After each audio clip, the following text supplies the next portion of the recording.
Prostitution is more like hanging out. It's work, but then again, it's not work.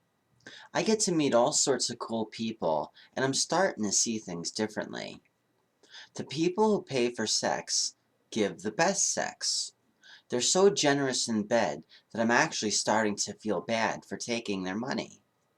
The men who pay for it always seem to know what they're doing. It's about fucking, not sex. And they're paying me because I'm a professional. I make twice as much now in 2 days than I do in a whole week's worth of day work, and my life has taken on a whole new meaning. There is so much to the sex industry: strippers, escorts, streetwalkers, call girls, pimps, managers, polygamist husbands and wives, fetishes, standard rates. It's all business. I have regulars now, and I'm building a name for myself. Drugs, unfortunately, do seem to go hand in hand. Sex, drugs, and rock and roll. They all make you feel good. I don't need drugs all the time. Maybe it's just society who makes it seem like it's wrong to fuck for money. People pay for my time, and I sit and chill with them. It's just our way of hanging out. I get so many offers. Why not pick the cream of the crop? I can have nice dinners, expensive vacations, laughs, parties, anything. All because I'm a girl.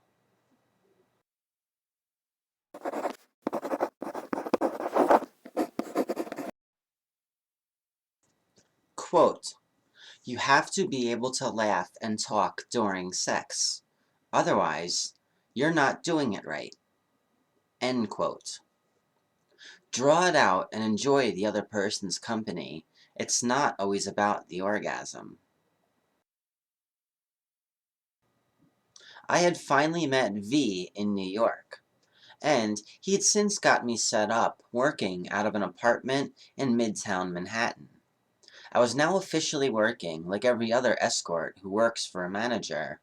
I sat in a room and hung out in front of a TV while waiting for calls, often using what little quiet time I had to catch up on my sleep. This is how the industry really works when someone else takes your calls. It's referred to as working for an agency, or for a madam/manager, or even a pimp. The only difference is the varying level of respect you get from your boss. Pimp is a bad word, and it usually brings bad company. Pimps almost always double as drug dealers, and when I think of the term, I often envision an overpowering man who keeps you high with your share of the earnings and his drugs. You never know who the hell he's going to bring through the door, and I personally couldn't think of a more unsafe way of living. I have seen it, and it's a vicious cycle which, if you get involved in, there aren't really that many other ways out except death. A pimp is the one thing in the industry that I haven't ever worked with, and thankfully so. A madam/manager is quite different, however. They actually prefer you to stay off the drugs and maintain your looks and appearance. They make your calls and take your appointments, simply notifying you when a client is coming.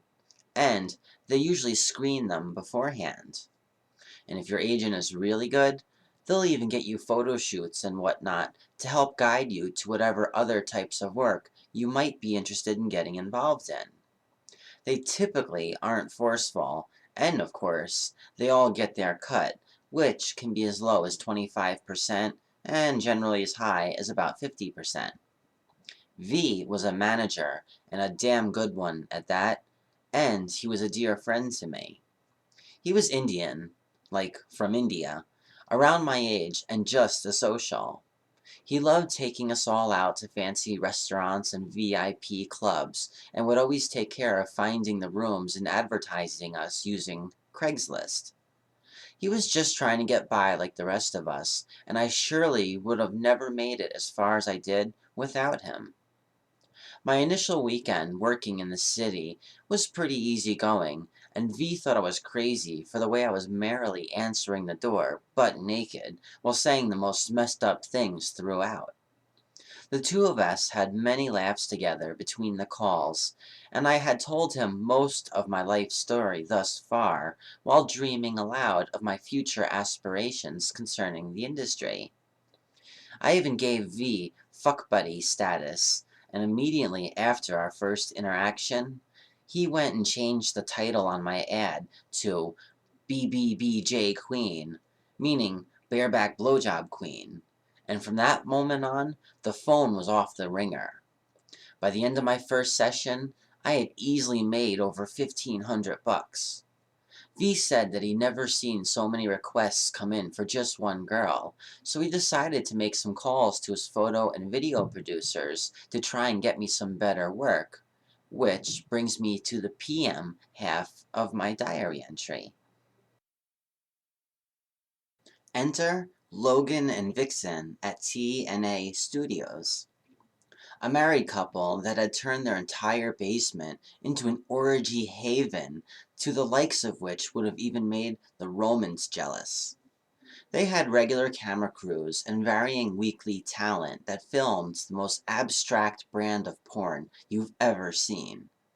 They often shot live and streamed it to the internet several times a month, namely on Amateur Orgy Night, where the fans got to watch and comment along the way. Oh, and did I mention that Logan and Vixen were based out in New Jersey? In fact, they weren't too far from the house I grew up in, and I always found that to be interesting. I guess you never really know who your neighbors are. And all of this was put before me thanks to V. Lastly, about that statement I'd quoted in my PM part of the entry, that was actually something which those at TNA Studios said to me right off the bat. During our introduction, they let me watch them shoot a few scenes, and I couldn't help but notice how happy everyone was.